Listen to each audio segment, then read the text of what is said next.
আজ দোকানে গিয়ে যা হলো না দেখলে পুরো মিস করবে। হে বন্ধুরা, আমি এক অসফল ব্লগার, তো আমি এক মার্বেল দোকানে কাজ করি। ফাইনালি আমি আমার কাজের স্থানে পৌঁছে গেলাম। পৌঁছানোর সঙ্গে না সঙ্গেই ঝাড়ু ডালিয়ে ঝাড়ু দিতে লেগে গেলাম। হে লা লা লা লা লা লা লা লা লা লা। ঝাড়ু দিয়া 2 মিনিটে হওয়ার সঙ্গে না সঙ্গেই 3 মিনিটে ধূপটা দিতে লেগে গেলাম। ধূপ দিয়া কমপ্লিট হে। ধূপটা দিয়ে কিছুক্ষণ বসেছিলাম, এদিকে আবার মনে পড়লো একটা পাথর কাটা আছে, পাথর কাটতে হবে। তাই পাথর কাটার জন্য সবকিছু জোগাড় যন্ত্র করে দিলাম, দিয়েই লেগে গেলাম পাথর কাটতে।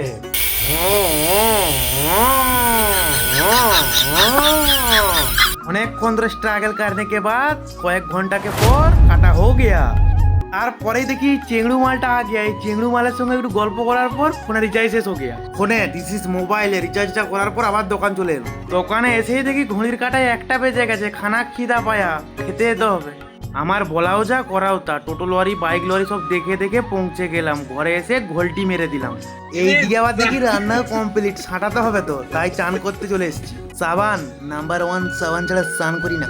এইদিকে জলটা ছাড়ার সঙ্গে না সঙ্গেই ঝাঁপাইতে মানে চান করতে লেগে গেলাম। উড়ি উড়ি উড়ি উড়ি উড়ি ফাইনালি স্নান কমপ্লিট। এবার প্যান পরবো। প্যান পরো নাকি দেখাবো নাকি? কিছুক্ষণ বাদে এঁটে শুতে খেয়ে পুরা ঘুমিয়ে গেলাম। দেখা হচ্ছে নেক্সট ডে বিকালের ব্লগও দেখা হবে। Bye bye. এরকম ব্লগ দেখতে হলে চ্যানেলটা সাবস্ক্রাইব করো।